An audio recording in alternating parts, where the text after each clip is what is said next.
Okay, so my name is Claire Weir. I'm the Scientific Marketing Manager for Sysmex Europe.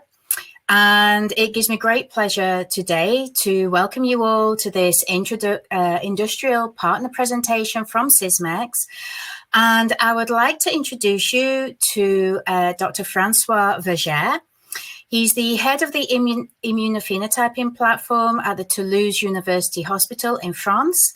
And he will be giving a presentation today on applying automation to sample preparation experience of a specialized clinical cytometry laboratory with the Sysmex PS10. Dr. Vergère will be answering all questions after the presentation. And if you do want to ask a question, then please use the message area on the right-hand side of your screen, and we will answer as many questions as we can. Okay, thank you very much. Enjoy the presentation.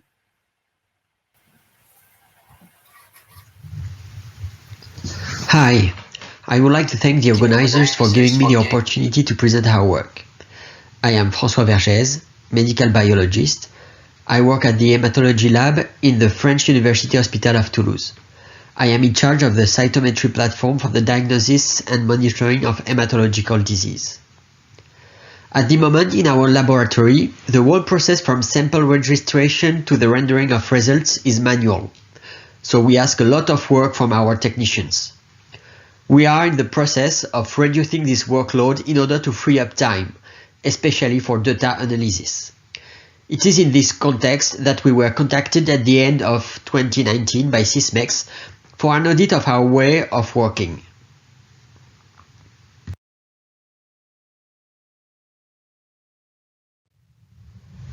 In the first time, let me present you our lab. We are located in the south of France, in Toulouse, in a new building that was built in 2014. Our lab is specialized in hemato-oncology, and I'm responsible for the flow cytometry platform. Each year, we are processing around 6,000 lymphoma screenings, and we are making the diagnosis of around 400 acute leukemia, and we are processing around 700 MRD per year. In our lab, we have 3 Navios with 10 colors and 1 Cytoflex for research purpose. Our technician teams is constituted with 7 technicians. We are dedicated to sample preparation, flow cytometry acquisition, and data analysis. Our activity is continually growing with a twofold expansion in the last 3 years. Here is the map of our laboratory. In Zone 1, you can see the main entrance of the laboratory where the samples are coming from. 2 ways for them to enter in the lab, from the technicians of the pre-analytical zone or from the pod. Then you have the computer for the registration of the samples. Then in Zone 2, you got the preparation area where we manually technique the tubes, put the antibodies, and in Zone 3 you got the zone where we wash the samples with the centrifuge and the different solutions. Then in Zone 4 you can see all our flow cytometers, and in Zone 5 the computers for the data analysis. Finally, in Zone 6, you can see the computers and the desks for administrative tasks and quality tasks. So a team from Sysmex came in our laboratory to audit the especially the ergonomic of our cytometry laboratory, and they evaluate how our technicians were evaluating in our lab. Here you can see the results of the evaluation of the movements of the technician number 2 during 30 minutes. As you can see, this technician was affected to the preparation of the samples. At the end of the audit, it was notified that the zone 4 was well organized. Zone 1 and 6, dedicated to computer work, was challenging. And Zone 2, dedicated to the preparation of the samples, was clearly to optimize. Importantly, taking into account the tasks of the 7 technicians, it has been calculated that 55% of their time was used uniquely for the preparation of the cytometry tubes, and only 45% was used to the data analysis, which is clearly the most important part of our job. So to recapitulate, you can see here the results of the audit that has been made by the Sysmex team. The flow cytometer zone has obtained a good quote and nothing has to be changed here. The two computer zones are challenging, mean they could be improved, and most important, the preparation area has to be changed to be optimized. The proposed audit conclusion was as follows. First, invert the registration and sample preparation areas. And 2, include an automated sample preparator like PS10 in our workflow. Unfortunately, the first proposal could not be realized because the modification of the positions of the technical benches and the network sockets requires a lot of work, and our institution didn't approve those modifications. So we focused on the use of an automated sample preparator. Sysmex suggested that we test the PS10 in our working conditions, and so we accepted and placed the machine exactly where you can see in the map. To summarize our analysis workflow, which is relatively classical, we start by receiving the samples. Then we check the patient anteriority, and usually we trigger the realization of an orientation tube. The orientation tube classically analyzes the subpopulation of lymphocytes. So the first step is to analyze this tube. According to those results, we can end the analysis, or we can decide to go further and analyze cellular subpopulation with more specific panels. In the second time, those secondary panels are analyzed, and these lead to the end of the analysis or to a second round of specific panels. So our goal was to simplify our workflow, especially from a technical point of view, and limit the work at the technical bench. We had a bad experience with a sample preparator 15 years ago, so taking into account the high heterogeneity of our activity, we decided to limit the scope of the PS10 study. But we really wanted to test if the PS10 could be part of our workflow. So we decided to test PS10 on 4 very different panels out of the 20 panels we have in our laboratory. The idea was to compare the results between PS10 and manual sample preparation without changing anything else in our workflow. Around 50 samples will be tested in the 4 panels we have chosen.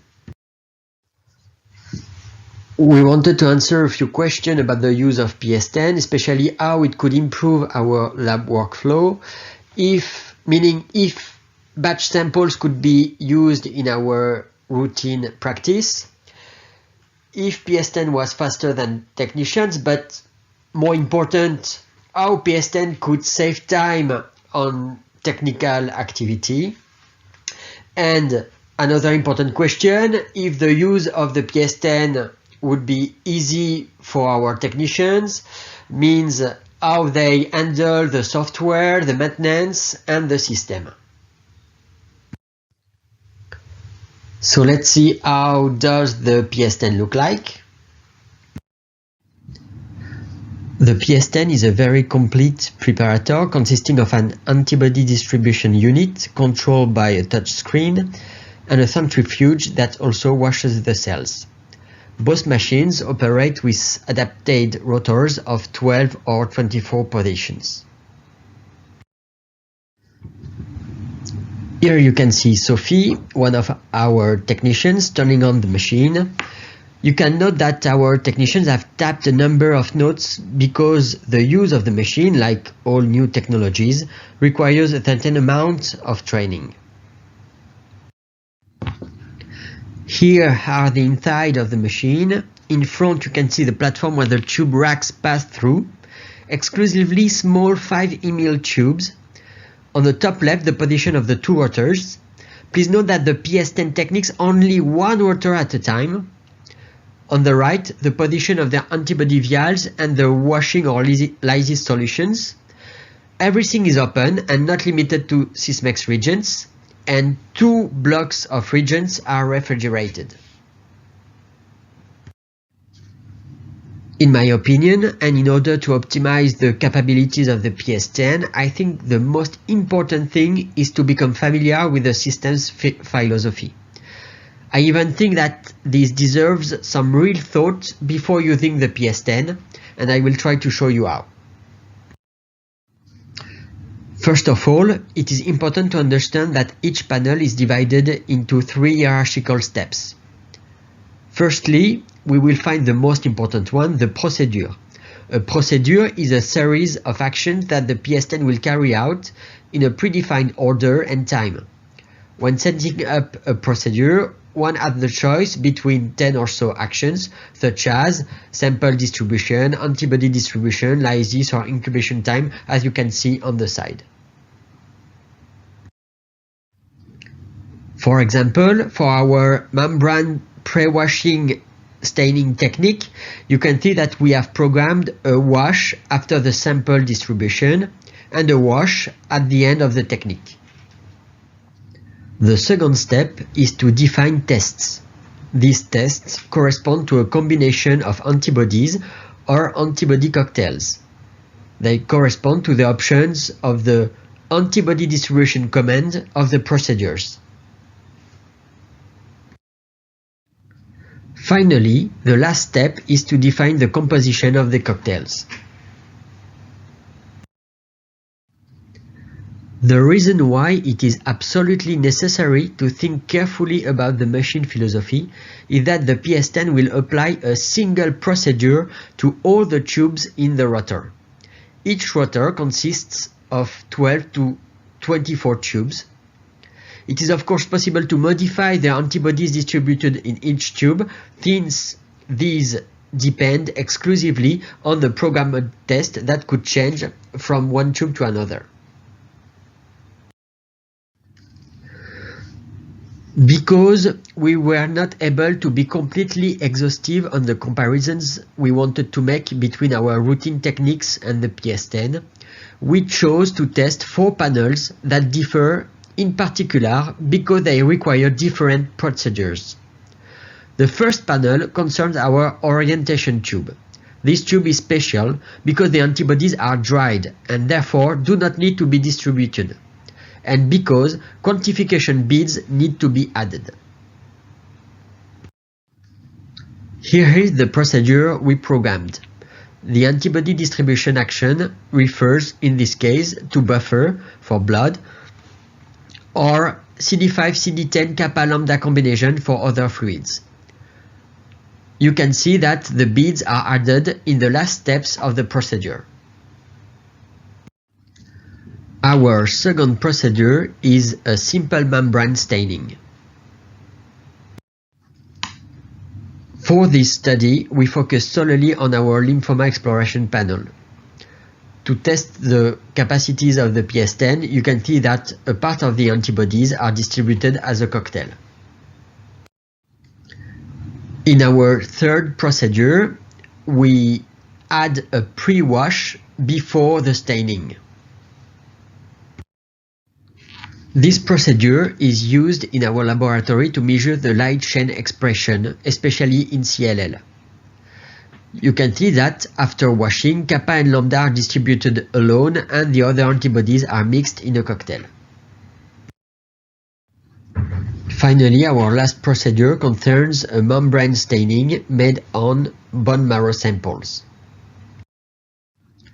Once again, we used the cocktail function for the distribution of part of the antibodies.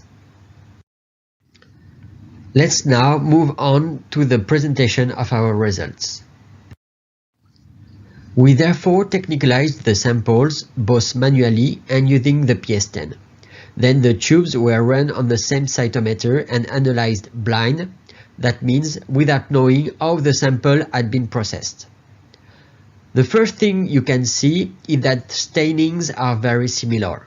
Here is an example of CD4-CD8 staining manually operated on the left and with the PS10 on the right. No differences.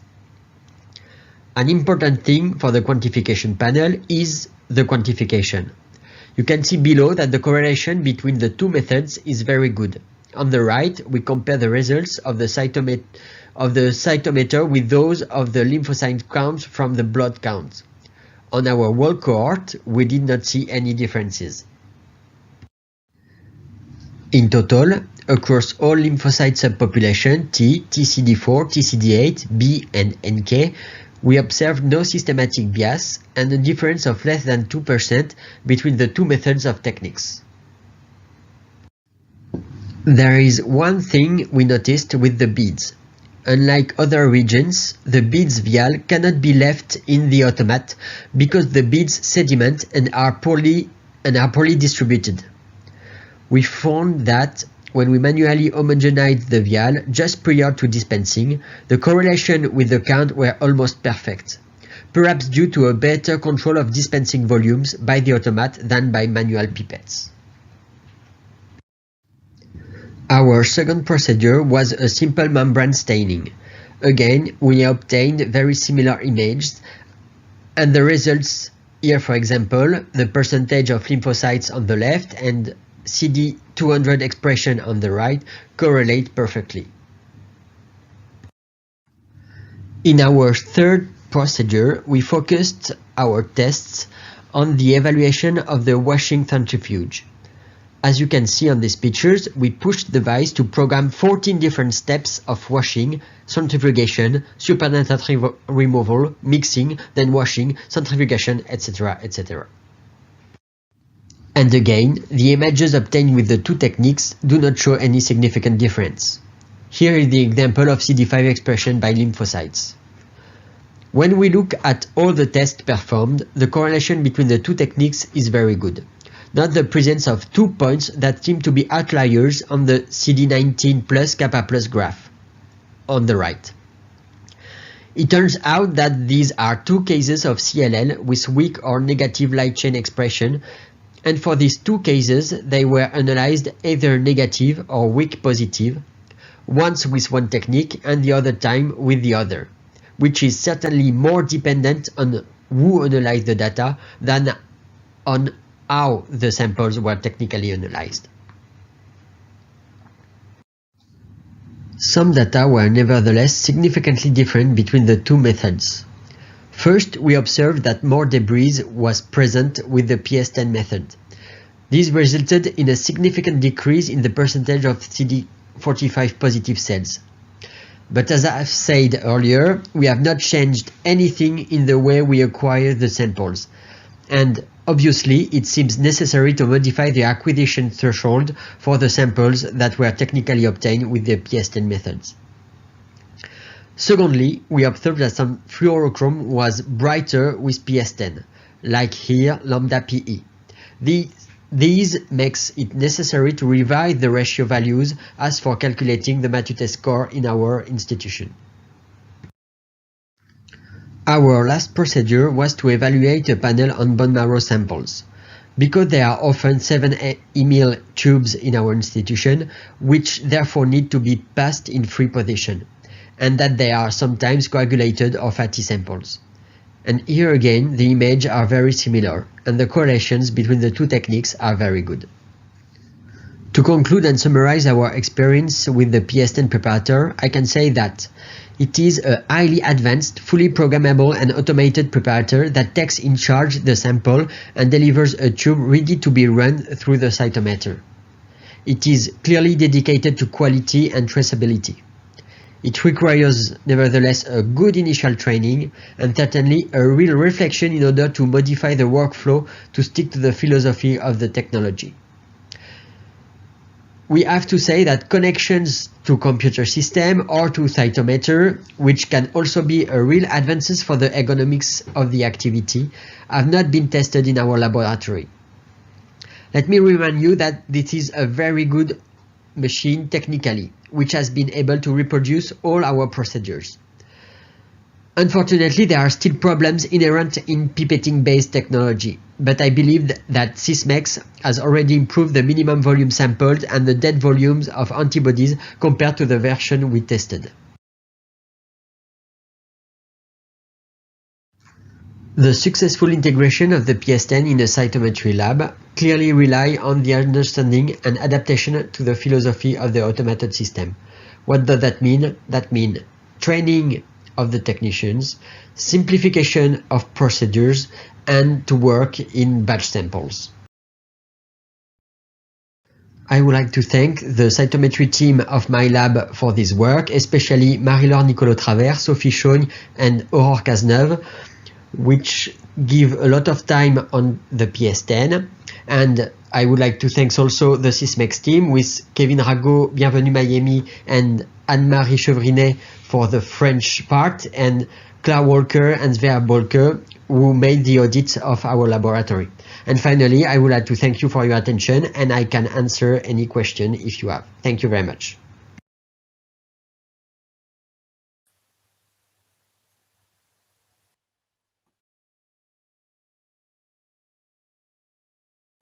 Okay, guys. Do you have... Wow, that was quick. Lovely. Okay, so first question. How much more efficient was the time of sample preparation from the manual pipetting? Thanks.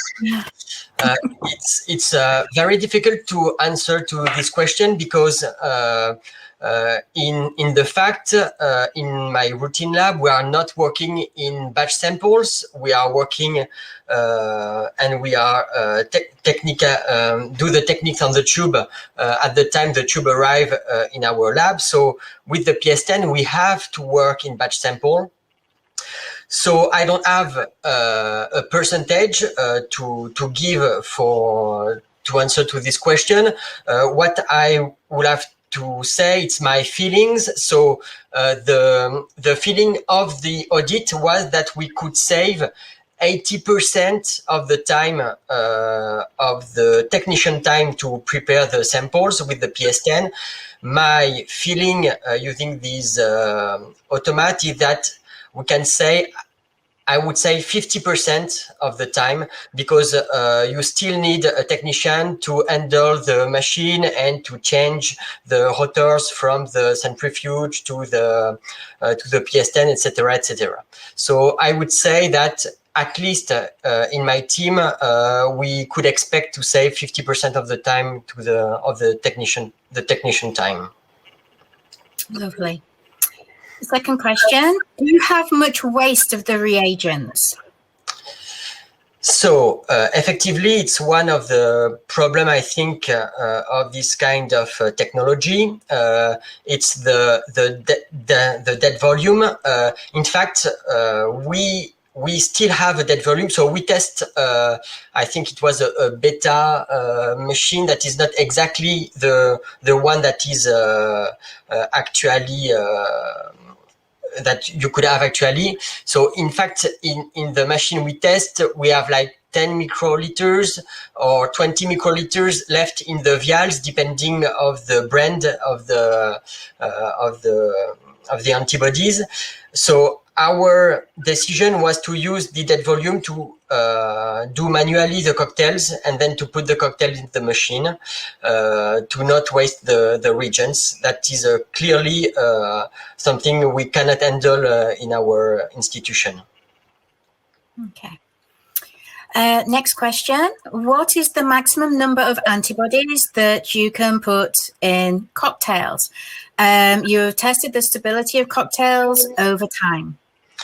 So I would say that we are doing 10 colors. So we can put at least 10 antibodies in the cocktail. We didn't test more than that because we don't have the use in our lab. We have tested the stability of the cocktails, and especially because one of our technicians just forgot one cocktail in our fridge for 3 weeks, I think, and so we tried the cocktail that has been forgotten in the fridge 3 weeks after, and it seems to be good, but as I said in the presentation, there was no kappa lambda in the cocktail, and I don't know if it could interfere with the stability of the cocktail if you put this kind of antibodies in the cocktail. Okay. I have something that I can add to this question, and that is that the maximum number of antibodies at the moment that you can put into a cocktail using the PS10 is 25. However, if you need to have more within a cocktail, you can create 2 master mixers and then put those together as another cocktail. So you can actually have as many as you want if you make master mixers, and then you can apply those into one tube. Okay. Are there any more questions? Oh, you're welcome, Sabrina. No problem. Are there any more questions? Well, maybe whilst we're waiting, maybe I could just ask a quick question. So how did your team actually feel about using the PS10, especially since in the long run, they will probably lose certain tasks and having to change their working methods? How did they feel about that? So that's very heterogeneous in my team. I think that especially Sophie and Aurore was really interested in the new technology, in learning some new skills, and she were clearly interested in this technology. Not especially for the time saving, just because it was something new and very interesting for them. But I think that I have 2 technicians quite older, and they were feeling a little bit in difficulty with this technology because there is a lot of training to do to manage all the things, and I think it's one really important thing to work with the team to make them understand the use of the technology and the interest of them for them. Okay. Yes. I have another question if nobody else is asking any. So as part of your conclusion within the presentation, you talk about a very quality and traceability orientated system. Can you say a little bit more about this, and how is this an important element in your own laboratory approach? I'm sorry, could you repeat, please?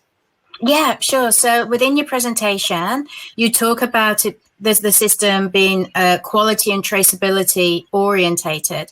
Could you say a little bit more about this and how the traceability part of it is important within your own laboratory?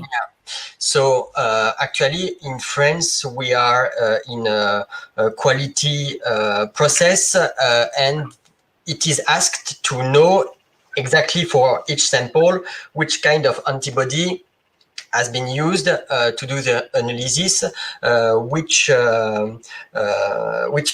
technician did the techniques and at what time. And in fact, we have a way quite very difficult manual way to have all this information in our lab at that time. And in fact, all these informations are saved in the machine, means if you got the number of the samples, you can go back to the PS10 and see at what time you put the tube in the PS10, which kind of antibody has been used, who log on the system to do the preparation, etc., etc. So all these kind of information that we have now to save in our daily practice are automatically down with the PS10, which save a clear amount of time. Very good. Another question. If I understand correctly, you mentioned that you had a bad previous experience with another sample preparation system. Could you disclose more of that? What were the problems? So one of the most important problem, it was that it was very slow, that we have to enter manually all the vials in the machine, means that every day we have to put the which kind of antibody you put in which place would take a lot of time, and then there were no volume sensors, so sometimes the machine was not putting any antibody because the vial was empty. Okay. Another question. How long does it take to switch on and switch off the instrument? So to be completely honest, I don't have exactly the time to do this. I would say not so long, but I would say that it's around 30 minutes. But I don't have my watch to validate this. So from my experience, when you first switch on the analyzer, the startup can take up to 20 minutes, but that actually also includes a prime of the system to make sure that all the lines are clean, everything's ready and prepped for you to put your antibodies on. Shutdown can take between 10 and 15 minutes. And we also have to include a clean process within that to make sure, again, all the lines are we get rid of all the protein within the lines and they're all decontaminated. Okay. Any more questions, anybody? No? Okay. Well, I would just like to thank everybody for joining today, especially our presenter, Dr. Berger. And we hope that you have enjoyed this presentation. Oh, there's one more question. If you have to improvise any module in the PS10, what would it be? I'm not sure I understand that question. What do you mean by improvise?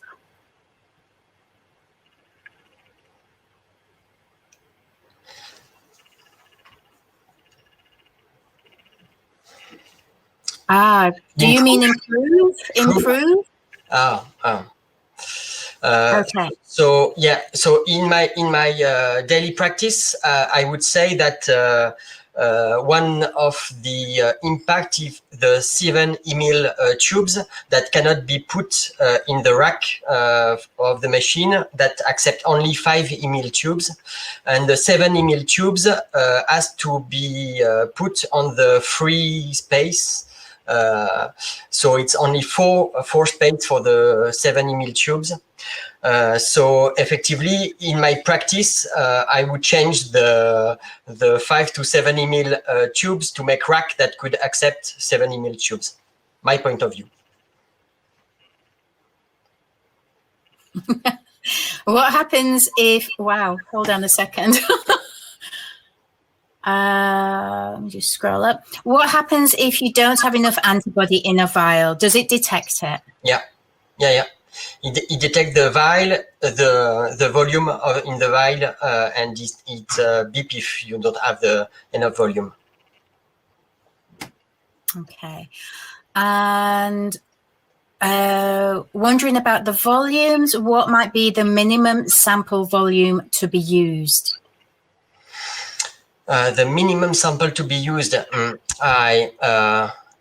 Okay, so in our daily practice, we don't try lower than 1 ml, because it was the tube given by the clinics.